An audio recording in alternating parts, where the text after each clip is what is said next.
La voz más verde. En La Voz Más Verde trataremos temas ambientales desde una perspectiva de difusión y educación. Reserva natural urbana, limpiezas, residuos, arbolado urbano, monte nativo, salud, animales, agua. Somos ambiente. Con ustedes, La Voz Más Verde Podcast.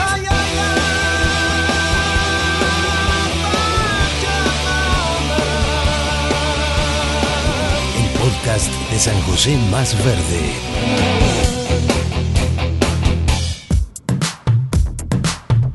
Nos volvemos a reencontrar en este 2023 en el quinto capítulo del podcast La Voz Más Verde, y en este caso, en el día de hoy, con Noelia, Mica, Karina y bueno, quien habla Diego, vamos a hablar un poco de animales. Y podemos empezar preguntándonos por qué un podcast de animales. Muy bien, ¿cómo están? Aquí estamos comenzando este 2023 con el tema animales. ¿Por qué animales? ¿Por qué un podcast de animales para San José Más Verde? Bueno, una de las cosas que ha hecho el grupo y que hacen muchas veces los que les gusta la naturaleza, los que que les gusta la ecología y recorren los ambientes, es darse cuenta que hay diferentes ambientes en nuestro país, como las praderas, los bañados, los montes ribereños, el monte parque. Y bueno, en la recorrida de los diferentes ambientes también hay diferentes tipos de animales que están integrados, que forman parte del equilibrio de ese ambiente.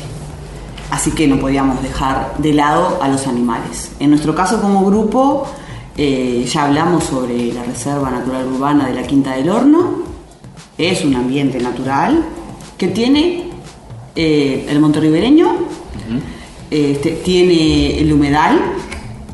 Entonces ahí, por supuesto que hay animales, no podemos dejar de hablar de ellos. Les cuento también que cuando nombro estos ambientes estoy mirando unos folletos, está bueno nombrarlo, unos folletos que son de Gabriel Rocha. Él es un autor de una guía de aves del Uruguay y además tiene varios folletos donde ha clasificado las aves de nuestro país justamente en estos ambientes. Él nombra aves de bañado, nombra aves de monte ribereño. Nosotros muchas veces hablamos del humedal, pero bueno, hace referencia a justamente ese ambiente. Una de las tareas que hemos realizado ahí en la Quinta del Horno, en el proyecto de la reserva, es justamente generar un registro de la biodiversidad, no solo de las plantas, sino también de los animales. En ese sentido, bueno, destaca la cantidad de aves que hemos podido encontrar ahí en el predio de la Quinta, que es una extensión de 1 hectárea, y hemos encontrado aproximadamente en torno a 30 especies de aves diferentes. Y bueno, un elemento importante también que tiene ese lugar es que está próximo a la ciudad o dentro de la ciudad. Entonces también Gabriel Rocha hace una clasificación de aquellas aves que se adaptan o que pueden convivir en espacios urbanos o suburbanos. Y en ese ambiente que es el arroyo Mayada, lo podemos salirnos de la Quinta y hablar de toda su extensión, donde también encontramos sectores de pradera, por ejemplo. Hemos encontrado aves de distintos tipos de ambientes, ¿no? Cuando dijiste registro, vamos a recordar que hemos registrado al principio, cuando comenzamos, los registros de animales se pueden hacer simplemente con un cuaderno y anotando. Toda la vida se ha hecho registro de especies de esa forma. Se toma un cuadernito y se pone los nombres comunes, pero a veces después tenés que investigar un poquito más para saber cuál es el nombre científico. Se dibujaban los animales también, se hacían pequeños dibujos para ver cómo eran. Algo de eso por ahí comenzamos, y después conocimos Naturalist, una aplicación muy útil para registrar también especies, y ahí hicimos un proyecto de la Quinta del Horno, y lo que subimos estando en ese lugar con el GPS activo se queda registrado en el proyecto de la Quinta del Horno. Y eso está bueno porque también lo puede hacer cualquier otra persona que vaya a la Quinta del Horno y se baje la aplicación Naturalist. Casi sin darse cuenta le va a pasar eso. Ahí va, exactamente, sí. Puede hacer un registro y ya queda incluido dentro del proyecto, incluso si no sabe qué ave es o qué planta es, Ahí hay personas que se encargan de identificar las especies también, o si no, el programa mismo te tira cuál podría ser en base a su parentesco, a su parecido, digamos. Así que eso está bueno también para que la gente que pueda ir a la Quinta del Horno lo pueda aplicar. Claro, porque vos ves muchas veces un pájaro. Y eso es lo que sabés, hasta ahí. No mucho más, si es una gallineta, o si es un chiricote, o si es un churrinche, no tenés ese conocimiento, solo sabés eso. Podés subir hasta ahí, hasta ese conocimiento, es decir, colocar dentro de qué reino podrías poner, si es un animal. Si sabés un poquito más, podés colocar si es un ave, y después los expertos que están en el sistema de Naturalist te ayudan a identificarlo con la foto que subís. Exacto, sí. Y un poco lo que hablábamos de los ambientes, está bueno eso visualizarlo en el Mayada, porque el recorrido del arroyo por la ciudad podemos identificar distintos tipos de ambientes, y ahí hemos identificado distintos tipos de animales que no hemos visto en otro lado. Por ejemplo, en la parte de la parquización hemos visto mucha garza, que es un sector más abierto, no tanto de monte, que no lo hemos visto en la Quinta del Horno, donde hemos visto más, por ejemplo, gallinetas que conviven más con lo que es el monte más cerrado. Eso está bueno también poder visualizarlo para generar la conservación de los espacios en base a sus características naturales. Vos estás hablando de la garza, acá la tengo, la garza blanca chica. Esa fue una de las primeras que vimos, que es cierto, la vimos en el arroyo Mayada, se puede ver porque es una ave bastante grande. Entonces muchas personas de San José la han visto. No la vimos en la Quinta del Horno. Claro, la hemos visto en espacios más abiertos. En espacios abiertos. Pero cuando empezamos a observar un poco más la Quinta del Horno, en espacios un poco más cerrados, sí, porque el humedal está rodeado de vegetación, empezamos a descubrir otras que son del humedal. Exacto. ¿Nombramos alguna? Y la gallineta, sin duda, es la primera que tenemos que nombrar. Sí, nuestra amiga la protagonista. Ahí está, la protagonista, la gallineta. La gallineta grande fue una de las primeras que vimos. Después vimos la gallineta común y vimos el chiricote. Dirán, ¿cómo saben esos tres nombres? Porque en realidad cuando uno lo ve gallinetas, todas iguales. Después, investigando un poco, subiéndolas a Naturalist también, utilizando el material de Gabriel Rocha para identificarlo, nos dimos cuenta que una grata sorpresa en realidad saber que no eras una sola, sino que eran tres diferentes. Tres especies diferentes. Ahí está. Y eso, hacia la biodiversidad del lugar también. Por eso, cuando nos dimos cuenta que estábamos frente a tres, era una gran noticia.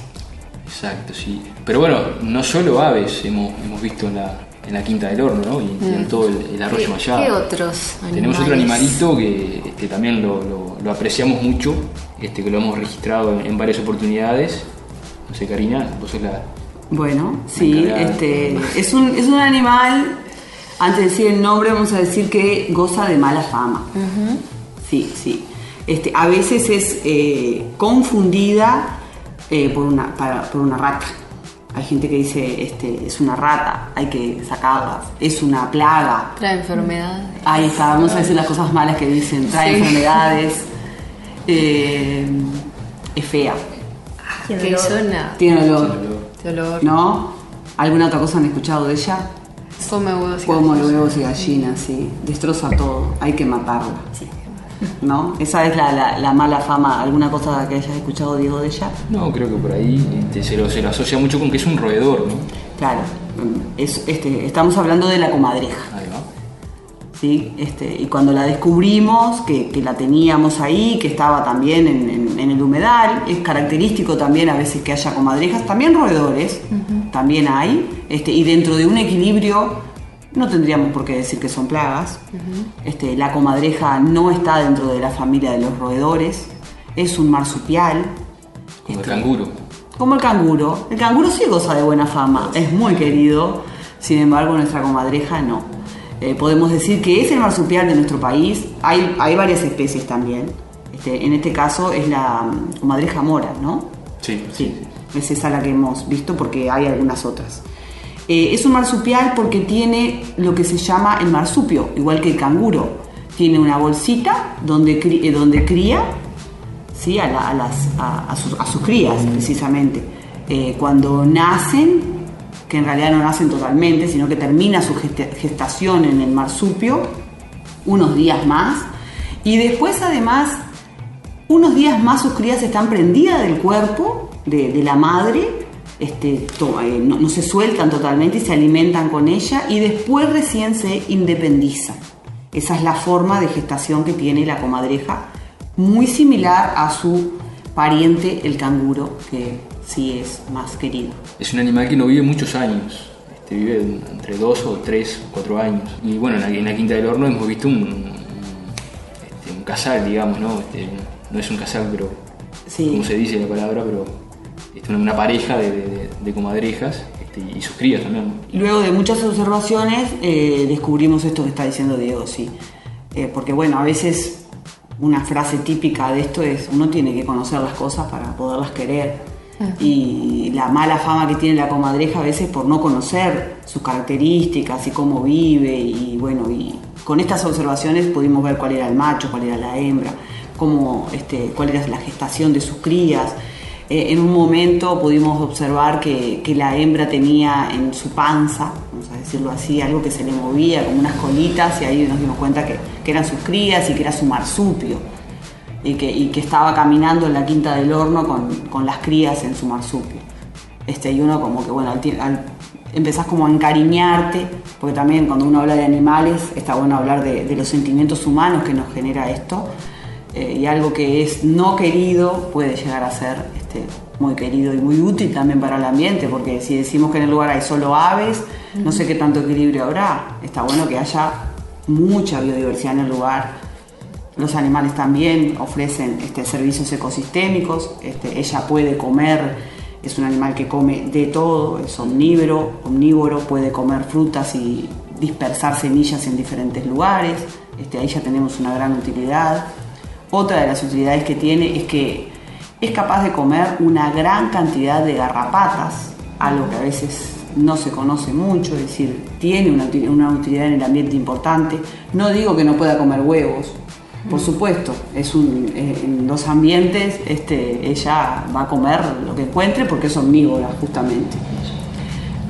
Y si no me equivoco es muy resistente a la picadura de algunas serpientes, ¿no? Entonces también le debemos a la comadreja algunos antídotos para la picadura de alguna serpiente, ¿no? Sí, hay algunas dudas sobre eso, pero si realmente fue con ella, pero sí es cierto que resiste.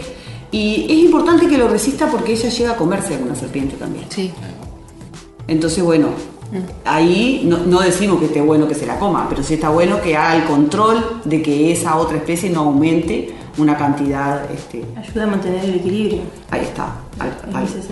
Es importante entender que cada animal cumple una función en el ecosistema que permite ese equilibrio ambiental. Porque si tenemos mucho en un lugar tenemos un problema. En la ciudad tenemos un problema. Justamente. Específicamente en un lugar que es la Plaza 33, ¿no? Donde tenemos podemos llegar a decir como una sobrepoblación de tordos que llegan en determinada época del año, y eso sí, bueno, genera cierto choque, digamos, con la sociedad por la alta población de tordos que hay ahí, ¿no? Sí, hablando de animales, tenemos que hablar del problema que tenemos en la Plaza 33 y de los tordos. Y si decimos de equilibrio, justamente ahí no hay equilibrio. Bueno, pero el problema no es del tordo. Ah, bueno, a ver, ¿no? ¿Qué opinas de eso? No, me imagino yo, ¿no? Que el problema no es del tordo. ¿Tendremos que ver en algo con eso? Claro, ahí hay algunas imagino que nosotros somos los que ideas o algunas teorías que plantean por qué se ha generado tanta población de tordos, que no es un problema de San José, es un problema del país y es un problema de la región, incluso porque Argentina, sí, Paraguay, a otra escala, a otra escala también tienen ese problema. Incluso hay problemas en Europa con otra especie que es el estornino, que a veces se lo confunde. Sí, también. O sea, es una situación que es muy general de muchas regiones del mundo. Puntualmente con lo del tordo, a veces se dice que un poco el problema surgió en alguna zona rural de Argentina, donde empezaron a combatir las aves rapaces que se comían o que mantenían en equilibrio al tordo, y bajó tanto esas aves rapaces su población que la población de tordos empezó a proliferar, y ese podría ser como el origen, digamos, de la sobrepoblación que hay hoy en día. Que en definitiva, bueno, si esa fuese la causa, es un poco lo decía Mica, es responsabilidad nuestra, ¿no? ¿Las aves rapaces se comen a los tordos? Sí, hay algunas que Hay sí. algunas que sí. Sí. Algunas sí lo logran, otras Los ahuyentan. los ahuyentan. Ahí está. Sí, algunas aves rapaces grandes logran comer Comer. tordos, otras no. Bien. Como el gavilán, mirando en el libro de Gabriel Rocha, gavilán común, gavilán mixto, que también lo hemos visto en la Quinta del Horno, lograrían espantar a los tordos si tuvieran la posibilidad de comérselos también, para controlar la población de tordos. Mantener un Otra equilibrio. cosa interesante del tordo, yo no sé si ustedes saben cómo se reproduce el tordo, A ver. los huevos del tordo. Sí. Eso es interesante conocerlo, Sí, porque sí. además te sorprende que con esa forma de reproducirse haya tanta cantidad. Sí. El tordo no tiene nido propio. Entonces eso hace que uno empiece a pensar, bueno, pero ¿y cómo? ¿No tiene nido? Entonces por supuesto que puede ir a dormir a cualquier lugar. Eso es lo primero. No es como el hornero que tiene su nido de barro que conocemos, que va a ir en la noche a dormir ahí. Y cuando lo está construyendo está cerca de ese nido porque está preocupado la pareja de horneros haciendo eso, con un gran trabajo, por nombrar uno característico que ya se te viene a la mente la imagen del nido de un hornero. Pero el tordo no. El tordo pone los huevos en el nido de otra ave y las otras aves crían sus pichones. Por lo tanto, no tiene un nido las aves grandes, adultas, y pueden dormir en cualquier lugar. Entonces sus pichones son criados por un chingolo, por un hornero, por un zorzal, y no solo por los huevos, sino que los alimentan hasta que vuelan y se van del nido. Esa forma de ser cuidados les resulta muy exitosa, porque si la comparamos el tamaño del tordo con el churrinche, con el chingolo, perdón, con el churrinche no sucede tanto, sino con el chingolo, que es chiquito, en el nido puede haber, vamos a dar un ejemplo, 2 huevitos del chingolo y 2 del tordo. Cuando nacen y empiezan los pichones a abrir su boca para pedir comida, a exigir alimento, ahí está. Claro, el tordo es más grande, la cabeza la saca mucho más, y la madre cuando viene y el padre a darle de comer generalmente le da más a los más grandes porque es a donde más llega, porque además se mueven y tapan a los más chiquitos, y llega a pasar que mueren algunos del nido original y los tordos no, porque son más grandes. Entonces bueno, esa forma de reproducirse, que hay varias especies que lo hacen, le resulta exitosa. Además de esa hipótesis también, esa teoría de que hay rapaces que se han eliminado y bueno, no tiene enemigos naturales. O tiene menos, perdón, tiene. Bueno, en la ciudad de San José se han pensado en algunas ideas para resolver, no sé si resolver o por lo menos mitigar este problema del tordo. Sí, ¿Saben cuáles han sido? hacer más posible la convivencia entre los tordos y nosotros, ¿no? En la plaza. Porque tampoco la idea de que... La idea no es erradicar, porque digo, es una cosa imposible de hacer, erradicar a todos los tordos de la plaza, ¿no?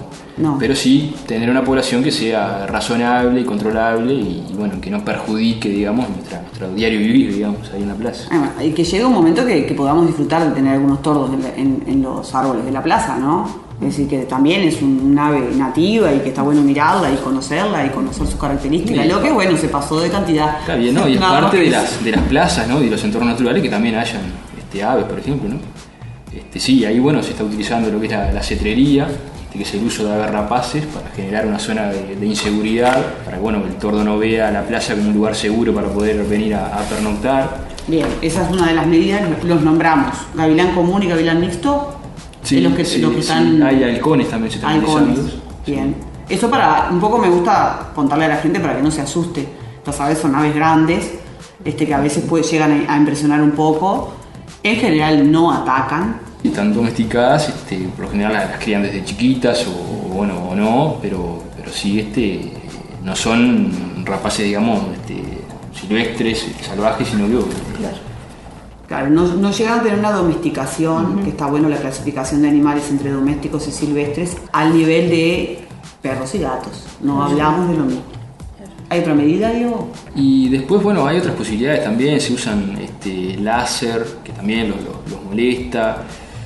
Después se han utilizado varias cosas más, como el utilizar sonido de aves rapaces, o incluso el sonido de tordos que fueron atrapados por aves rapaces. En algunas otras partes del mundo se han utilizado repelentes para repeler a los tordos. Hay distintas estrategias que se podrían aplicar, que algunas aplican para poder un poco controlar la población. ¿La rejilla se va a poner? Yo he visto en el campo que hay, en las zonas rurales, árboles frutales que le colocan rejillas para que las cotorras no se coman los frutos. No sé si eso se va... Fue una posibilidad, sí, bueno, existe esa posibilidad. Un poco la complicación puntual de lo que es la Plaza 33 es el tamaño de los árboles. Claro, ¿no? Son árboles tenemos los árboles frutales, que son de bajo porte, con los plátanos que hay en la plaza. Que aprovecho a comentar que tampoco es culpa de los plátanos, ¿no? La población alta de tordos. Porque se pensó también, se ha dicho, saquemos los plátanos y pongamos otros. Los plátanos, claro, sí, y por lo general siempre terminan pagando los platos rotos, los árboles, que sufren una poda excesiva, un poco para reducir la población de tordos. Lo que ha ocurrido es que esa poda genera tal vez una solución momentánea, que adelanta la salida de los tordos unas semanas. Pero en el largo plazo, ese tipo de poda ha favorecido la presencia de los tordos en la plaza, porque ha generado una copa mucho más compacta de los plátanos, en donde le genera mucho más refugio al tordo. O sea, una copa más compacta, más chica y con mayor cantidad de follaje. Entonces tiene como más refugio. Eso se genera a lo largo del tiempo, ¿no? Con las sucesivas podas. Y entonces, le cambia el ciclo al árbol, y cuando a otro se le cayó las hojas, está lleno de hojas, y para el tordo está precioso el árbol. También, sí.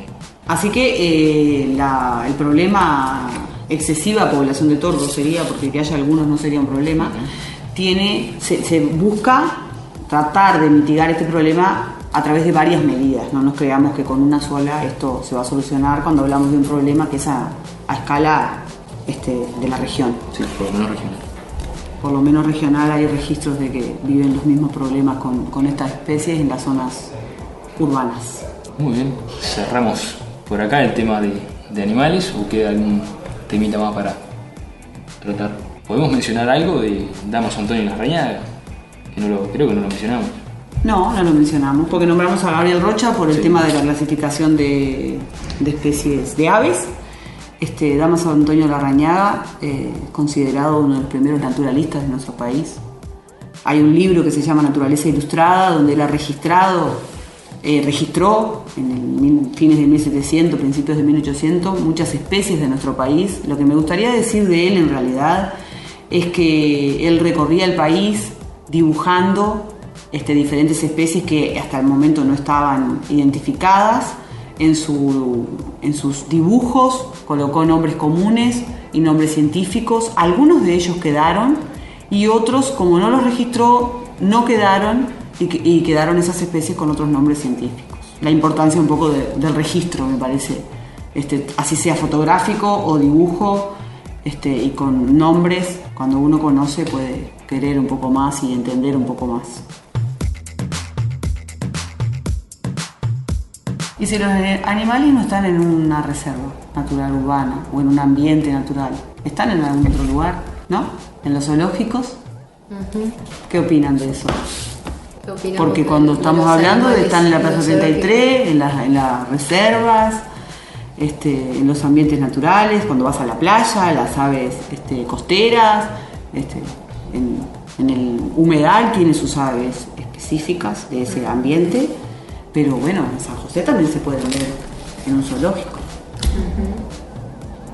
Sí, en casas, en jaulas. En casas, en jaulas. Como, sí. ¿Qué opinamos? Gente que como mascota, digamos, como animal doméstico. En cautiverio. En cautiverio. En cautiverio. Hay animales que, como dijimos, son domésticos, se han domesticado a lo largo de la historia. Y está bien que estén como perros y gatos. Hay otros que quizás no tienen las características y son animales silvestres, y no deberíamos tomarnos la atribución de hacerlo. Claro, son costumbres, tal vez, que en otra época estaban bien vistas, y bueno, tal vez hoy en día, con los avances que han existido, tal vez no sea necesario tener animales en cautiverio, más allá de capaz que en caso de estudio, de conservación de alguna especie que esté en peligro de extinción, o de crianza de alguna especie que sea para reintroducir en el ámbito natural, por el simple hecho de ¿Para qué existen los zoológicos? ¿Qué les parece? Parece- ¿O para qué han existido los zoológicos? Pero esos casos que estaba hablando Diego son las reservas naturales. No es el cautiverio en una casa que no se sabe las condiciones adecuadas que tiene que tener. Al igual que muchas personas piensan que los zoológicos no deberían existir, porque en muchos casos tampoco tiene las condiciones que necesita, que no se parece en nada a su hábitat natural. Por lo contrario, las reservas naturales intentan hacer el hábitat lo más parecido a su hábitat natural. En algún momento... A diferencia de las reservas naturales, no pueden servir para investigación y tal, y bueno, los zoológicos con un fin recreativo, creo, únicamente, de diversión. Claro, en algún momento se consideró, era bien visto los zoológicos, y es más, era una práctica donde podías acercarte a los animales y sensibilizarte. Se consideraba que acercarse a una jaula y observar un ser vivo era algo que estaba muy cercano a cuidarlos y quererlos. Y bueno, en realidad ahora estamos un poco cambiando esa mirada y esa visión. Y los zoológicos, como creo que hoy dijiste, Diego, ¿se le ocurriría a alguien abrir un zoológico? Claro, creo que hoy en día a ningún gobernante se le ocurriría inaugurar un zoológico de esas características, ¿no? Claro. De jaulas y demás. Estamos ante un cambio, aún sigue habiendo algunas miradas antiguas, pero estamos ante un cambio de cerrar zoológicos. Que esa forma de tener seres vivos no sea la que predomine, que vaya desapareciendo. Y bueno, un poco lo ideal sería conservar los ambientes lo mejor que podemos para poder apreciar los animales en su hábitat más natural, ¿no? Ahí está, y si vemos una especie que nos asusta un poquito, ¿qué nos puede pasar como seres humanos? Las serpientes a veces asustan un poco, las comadrejas pueden llegar a asustar un poco.